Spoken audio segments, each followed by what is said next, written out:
Okay, in this video, we are continuing our discussion of AUC Section 315 for understanding the entity and assessing the risk of material misstatement. And so now with AUC Section 315.12, we're diving into understanding the entity and its environment, including its internal controls. So there's a lot of information here, so we'll be going through it slowly. But in regard to understanding the entity and its environment, these sections say that we should obtain an understanding of the following, which is the relevant industry, regulatory, and external factors, including whether they're using the correct financial reporting framework. They also need to gain an understanding of the nature of the entity, which might include its operations, its ownership and governance structures, as well as the investments that it makes, and also the way that it is structured and that it's financed. And so understanding all those things might help us understand the different classes of transactions, account balances, and disclosures that we might expect to see in the financial statements. And then a few other things that we might want to gain an understanding of would be their selection and application of accounting policies, including the changes that they've made during the year, their objectives and strategies for mitigating their business risks, and also their measurement and review of their financial performance. So how do they determine whether they are meeting the goals that they have set for themselves? And that might tell us a lot about the risks in their financial statements. For instance, if they are shooting for particular sales goals, there might be an incentive to inflate their sales. So since there's a lot of information within each of these, we're going to look at them individually in individual different videos. So the first one is that we want to obtain an understanding of the relevant industry, regulatory, and other external factors, including their financial reporting framework. So there's some additional information in section A 25 through 29. So let's go down to that explanatory material now. Okay, so now we're down to the explanatory materials section about understanding the entity's industry, regulatory, and other external factors. And as we saw with these different categories, they'll discuss each of them in turn. So we have the industry factors here, regulatory factors there, and other external factors here. So we'll go through each of these to figure out how we can gain an understanding of all these. So it tells us here that the industry factors are going to include us understanding the competitive environment. So who are their competitors?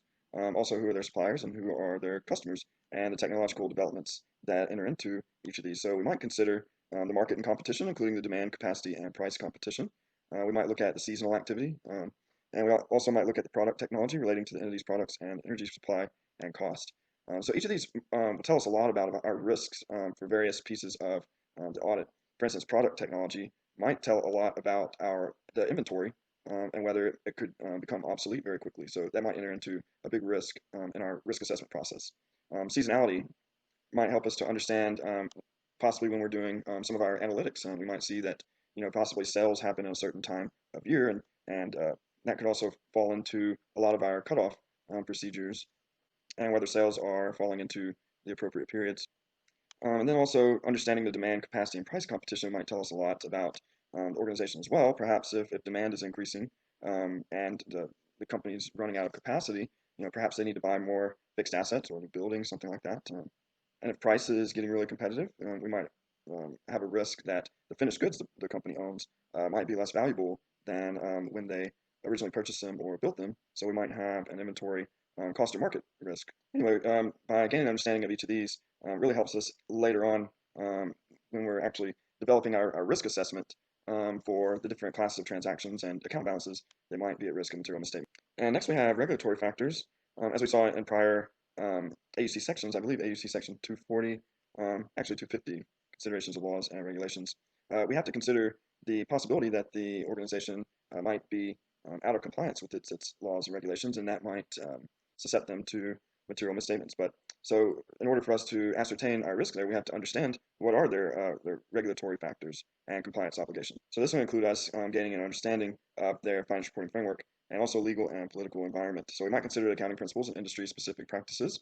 The ASC, the FASB, Accounting Standards Codification, has certain sections and requirements for specific industries. So we need to make sure we understand what industry the organization is in, and also what accounting pronouncements apply specifically to the entity. In that way, we can make sure that the financial statements are presented correctly.